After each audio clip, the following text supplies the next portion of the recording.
O sol queimava forte sobre a favela da Rocinha, no Rio de Janeiro, onde o calor parecia grudar na pele e o som de crianças chutando bolas improvisadas ecoava pelas ruelas estreitas.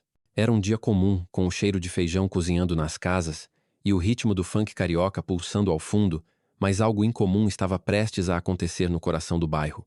A poucos quilômetros dali, num campo de futebol de base que prometia ser a porta de entrada para os sonhos de muitos jovens, o Instituto Estrela do Futuro, um centro de treinamento para garotos com aspirações de brilhar nos gramados, estava localizado numa área mais arborizada, onde o asfalto dava lugar a um terreno de terra batida cercado por alambrados enferrujados. Era lá que Roberto Carlos, a lenda do futebol brasileiro, o homem cujo chute banana fez o mundo inteiro se curvar, decidiu aparecer sem aviso, sem holofotes, sem o peso do seu nome. Ele não queria ser reconhecido. Não hoje.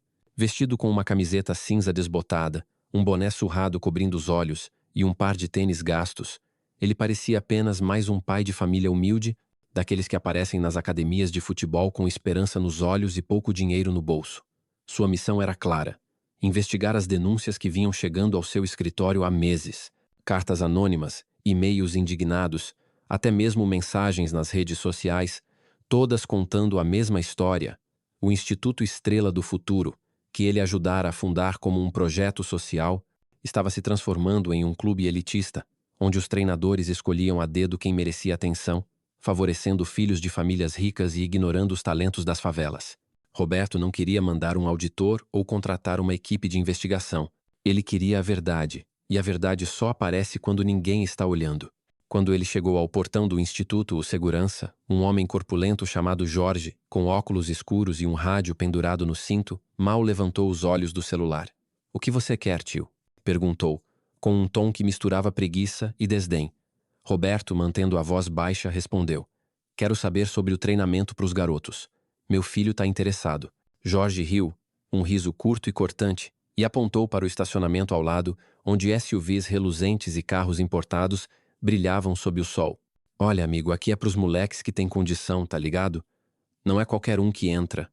Roberto sentiu um aperto no peito, mas não deixou o rosto trair a emoção.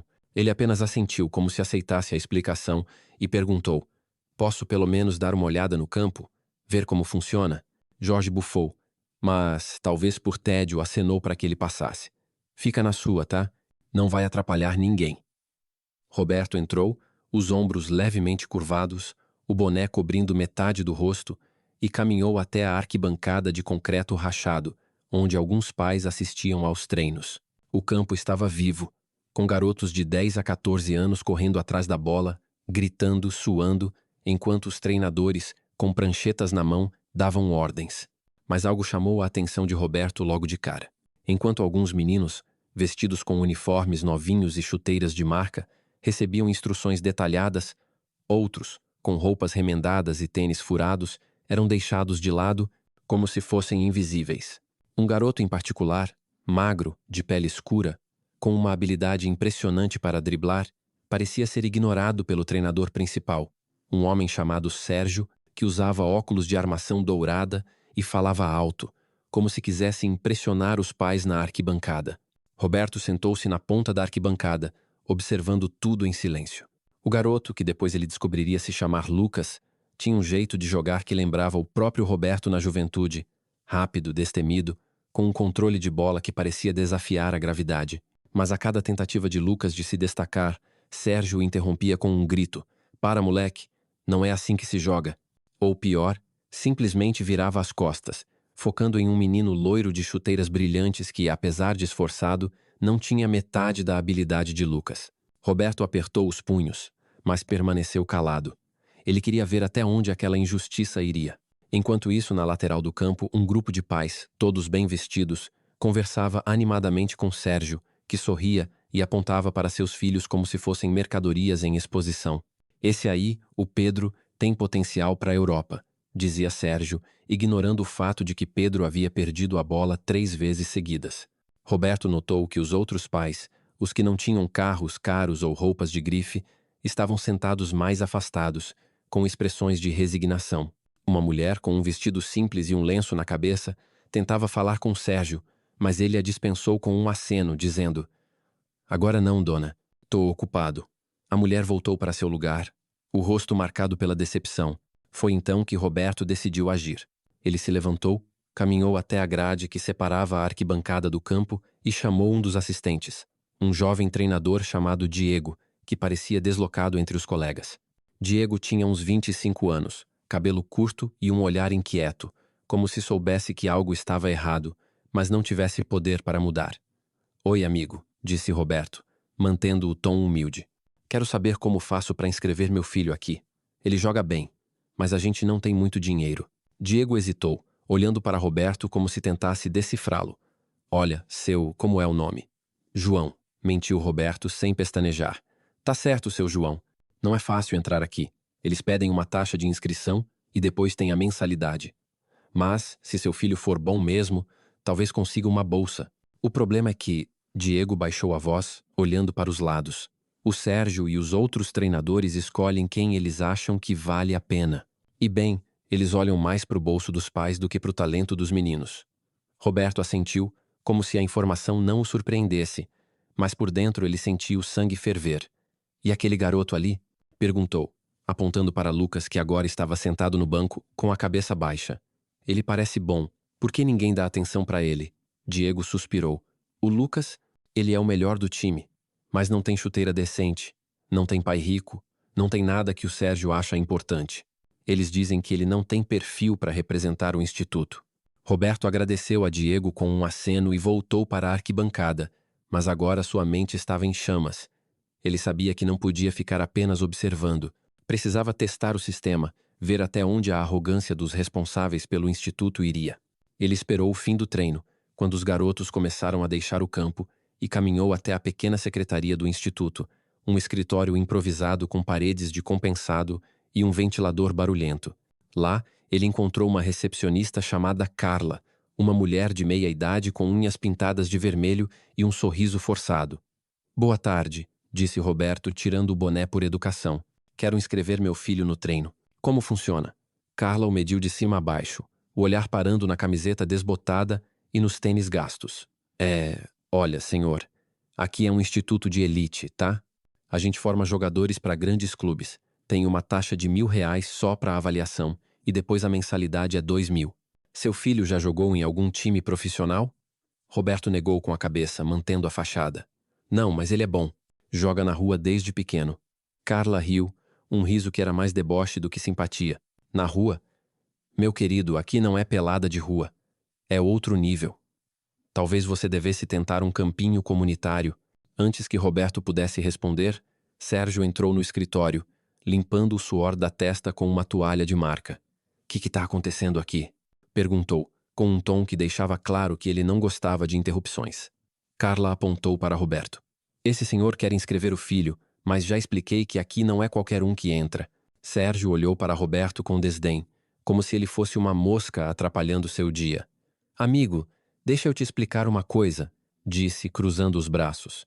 Esse instituto é para quem tem futuro no futebol. Meninos que vêm de família estruturada, que podem pagar pelo treinamento, pela nutrição, pela preparação. Não é para qualquer garoto que chuta a bola na favela. Roberto sentiu um nó na garganta, mas manteve a calma. E se o garoto for bom, tipo aquele ali, o Lucas, ele não merece uma chance? Sérgio riu alto, atraindo a atenção de outros funcionários que estavam por perto. O Lucas, aquele magrelo, ele não tem perfil, meu irmão. Não tem porte, não tem presença. E a família dele? Um desastre. Não dá para investir em alguém assim. Roberto sabia que estava no limite. Ele poderia continuar fingindo, coletando mais provas da discriminação que corria solta no instituto, mas algo dentro dele, talvez o mesmo fogo que o levou a conquistar o mundo com a seleção brasileira, dizia que era hora de agir. Ele respirou fundo, tirou o boné e deixou o rosto à mostra. Por um segundo, ninguém reagiu. Então Diego, que estava parado na porta do escritório, arregalou os olhos. Puta merda, é o Roberto Carlos, exclamou sem conseguir se conter. Sérgio franziu a testa, confuso, enquanto Carla deixou o celular cair na mesa. Quem? Perguntou Sérgio, ainda sem entender.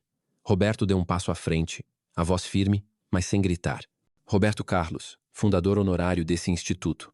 O cara que colocou o dinheiro para construir esse campo, que trouxe os primeiros patrocinadores, que acreditou que aqui seria um lugar para dar chance a todos os garotos, não só aos filhos dos ricos. O silêncio que se seguiu foi ensurdecedor. Sérgio ficou pálido, a toalha escorregando de suas mãos. Carla gaguejou, tentando dizer algo, mas as palavras não saíam. Outros funcionários que haviam se aproximado para ver o que estava acontecendo congelaram no lugar. Roberto continuou, agora olhando diretamente para Sérgio. Você acabou de dizer que um garoto como Lucas não tem perfil. Você acha que sabe quem tem futuro no futebol? Eu vim de uma cidade pequena, sem chuteira, sem dinheiro, e cheguei onde cheguei. Quem é você para decidir quem merece ou não? Sérgio tentou se defender, a voz trêmula. Seu Roberto, me desculpa, eu não sabia que era o senhor. A gente só tenta manter um padrão, sabe? Pro bem do instituto. Roberto ergueu a mão, cortando-o. Padrão? O padrão aqui era dar oportunidade, não fechar a porta na cara de quem não tem carro importado. Enquanto a tensão crescia, pais e jogadores começaram a se reunir em volta do escritório, atraídos pelo burburinho. Alguns reconheceram Roberto e começaram a murmurar, apontando, tirando fotos com os celulares. Um homem que estava na arquibancada mais cedo gritou: É ele! É o Roberto Carlos, caralho! A multidão cresceu, e Roberto percebeu que o momento estava se transformando em algo maior. Ele virou-se para Diego, que ainda parecia em choque, mas com um brilho de esperança nos olhos. Diego, você disse que o Lucas é o melhor do time. Verdade? Diego assentiu sem hesitar. É, seu Roberto. Ele é craque. Só precisa de uma chance. Roberto olhou para a multidão e depois para Lucas, que estava a poucos metros dali, segurando uma bola velha sem entender o que acontecia. Então tá, disse Roberto com um leve sorriso. Vamos fazer um teste. Agora. Lucas, pega a tua chuteira, ou o que você tiver, e vem pro campo. Vamos mostrar para esse pessoal o que é talento de verdade.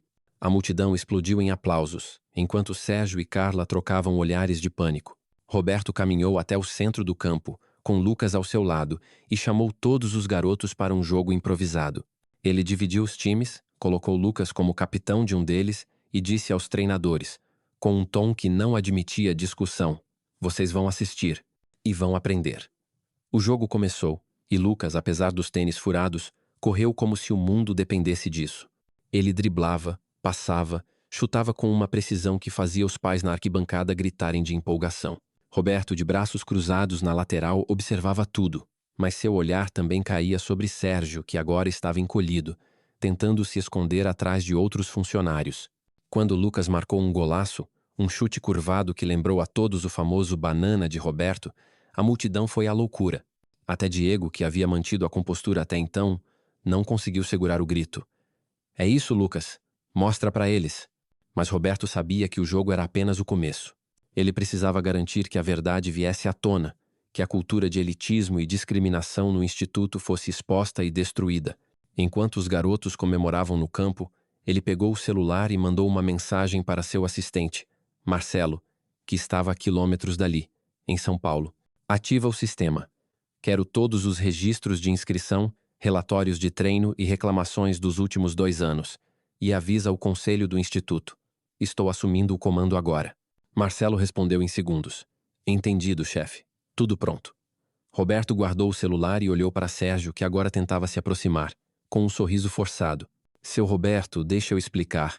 A gente só queria o melhor para o instituto. Roberto interrompeu, a voz fria. Você teve sua chance de fazer o melhor. Agora é minha vez. A multidão ainda vibrava, mas o ar estava carregado de tensão. Os pais, que antes aceitavam calados a exclusão de seus filhos, começaram a falar, a contar suas histórias. Uma mãe, com lágrimas nos olhos, disse que seu filho foi rejeitado porque não podia pagar a taxa. Um pai, com a camisa do Flamengo desbotada, revelou que seu menino foi chamado de favelado por um treinador.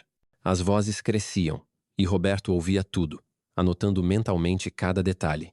Ele sabia que aquele dia não era só sobre Lucas ou sobre ele próprio.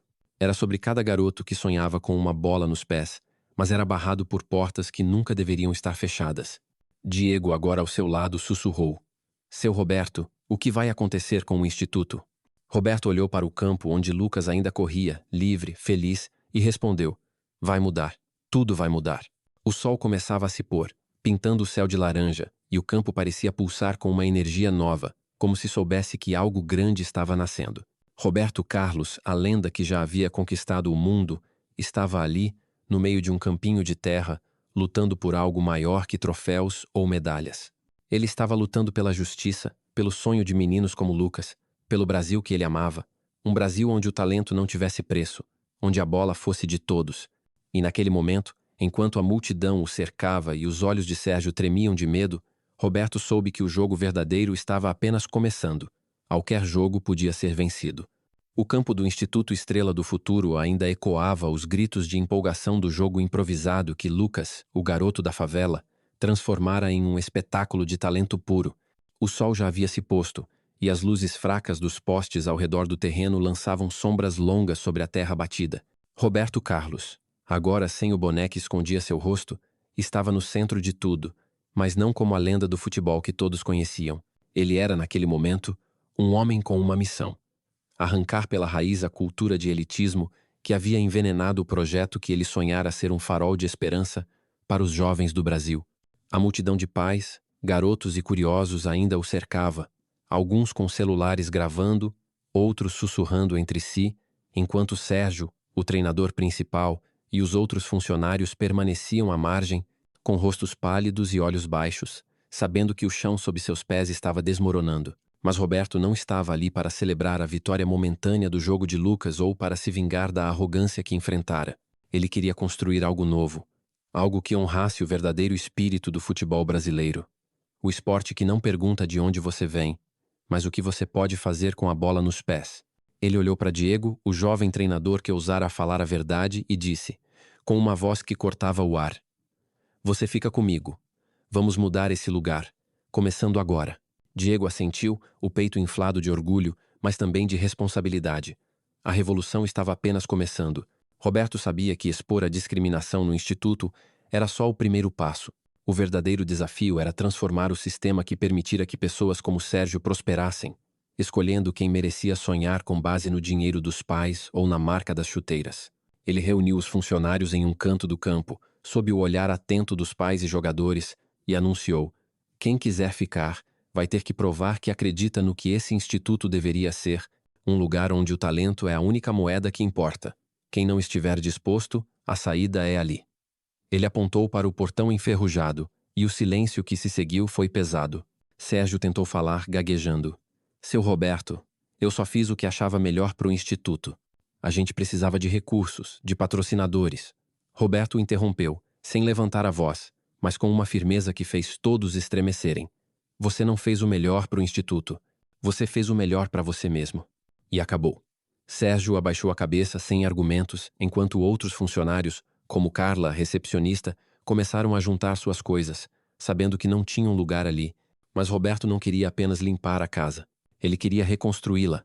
E para isso precisava de aliados, de ideias e de um plano que fosse além de um único campo em Rio de Janeiro.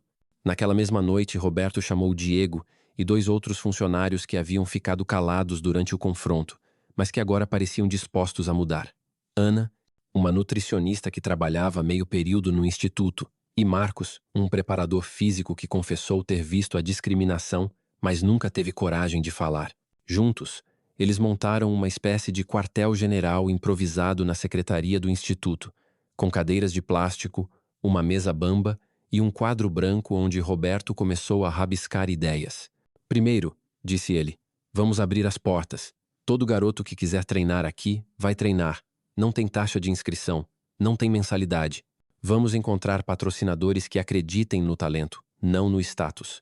Ana, hesitante, perguntou: "Mas seu Roberto, como a gente vai pagar os treinadores, os equipamentos?" "Os patrocinadores atuais vão chiar se pararmos de cobrar." Roberto sorriu. Aquele sorriso confiante que já desarmara adversários em campos do mundo inteiro. "Deixa os patrocinadores comigo. Eles vão ter que escolher. Ou entram no nosso jogo ou ficam fora."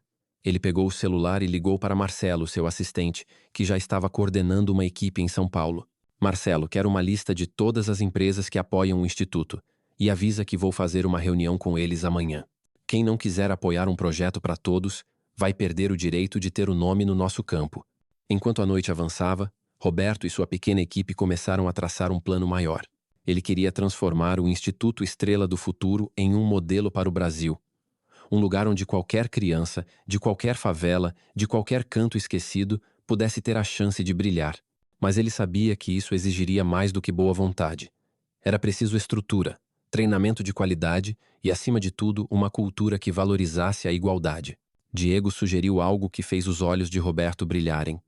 E se a gente trouxesse ex-jogadores pra cá? Tipo, não só pra dar palestra, mas pra treinar os meninos, passar experiência de verdade. Roberto bateu na mesa, empolgado.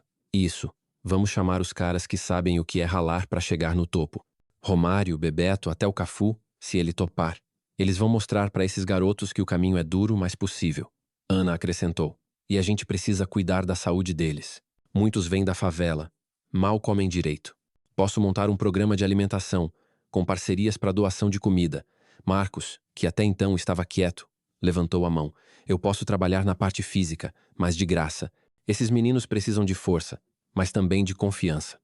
O Sérgio dizia que alguns não tinham porte. Isso é besteira. Todo mundo pode crescer com o treino certo. Roberto olhou para os três, sentindo que ali estava o núcleo de algo especial. Vocês são o começo, disse ele. Mas não vai ser fácil. Vamos enfrentar resistência de dentro e de fora. E a resistência veio rápido. Na manhã seguinte, quando Roberto chegou ao instituto, encontrou um grupo de representantes dos patrocinadores atuais esperando por ele.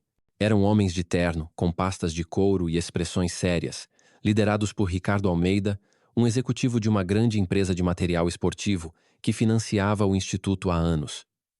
Ricardo não perdeu tempo. Seu Roberto, com todo o respeito, o que o senhor está fazendo é arriscado. Esse instituto funciona porque atrai famílias que pagam bem. Se abrir as portas para qualquer um, vai virar bagunça. Os melhores jogadores vêm de estruturas sólidas, não de favelas. Roberto ouviu em silêncio, deixando Ricardo falar, mas seus olhos estavam fixos, como se ele estivesse analisando um adversário antes de um jogo decisivo. Quando o executivo terminou, Roberto se levantou, caminhou até a janela do escritório e apontou para o campo, onde Lucas e outros garotos já treinavam, mesmo sem uniforme oficial. Você tá vendo aquele menino ali, o Lucas? Ele dribla melhor que metade dos jogadores que sua empresa patrocina. Ele veio da rocinha, sem chuteira, sem nada. Você acha que ele não é estruturado porque não tem pai rico? O Brasil ganhou 5 Copas do Mundo com garotos como ele, não com filhos de executivo. Ricardo tentou argumentar, mas Roberto continuou, agora com um tom que misturava convicção e desafio. Vocês têm duas opções. Ou apoiam um projeto que vai revelar os próximos Pelés, os próximos Ronaldos, ou saem do caminho, porque eu não vou parar. A reunião terminou com Ricardo e os outros patrocinadores prometendo reavaliar o apoio, mas Roberto já estava 2 passos à frente. Ele passou o dia em ligações, contatando velhos amigos do futebol, empresários que admiravam seu legado e até ONGs que trabalhavam com jovens carentes. Em menos de 24 horas, ele conseguiu o compromisso de 3 novos patrocinadores, incluindo uma empresa de alimentos que prometeu doar cestas básicas para os jogadores e uma marca de roupas esportivas que ofereceu uniformes gratuitos. Mas Roberto sabia que o dinheiro era só parte da equação. Ele precisava garantir que o instituto não fosse apenas um campo de treino, mas um lugar onde os garotos aprendessem valores, disciplina e, acima de tudo, autoestima. Para isso, ele decidiu organizar um grande acampamento de treinamento, uma espécie de escola de futebol que reuniria não só os meninos do instituto, mas também garotos de outras comunidades do Rio. Ele queria que fosse algo grandioso, mas acessível, onde cada criança sentisse que pertencia. O acampamento foi marcado para o fim de semana seguinte, e Roberto colocou todo o seu peso para torná-lo realidade. Ele convenceu Cafu, o lendário lateral direito, a participar como treinador convidado, e Bebeto, o campeão de 94, a dar uma palestra sobre superação. Até Romário, conhecido por sua personalidade forte, topou aparecer desde que pudesse dar uns chutes com os moleques. A notícia do acampamento se espalhou como fogo pelas favelas do Rio, e logo centenas de garotos começaram a chegar. Muitos acompanhados por pais ou irmãos, todos com o mesmo brilho nos olhos, a chance de jogar no mesmo campo que Roberto Carlos.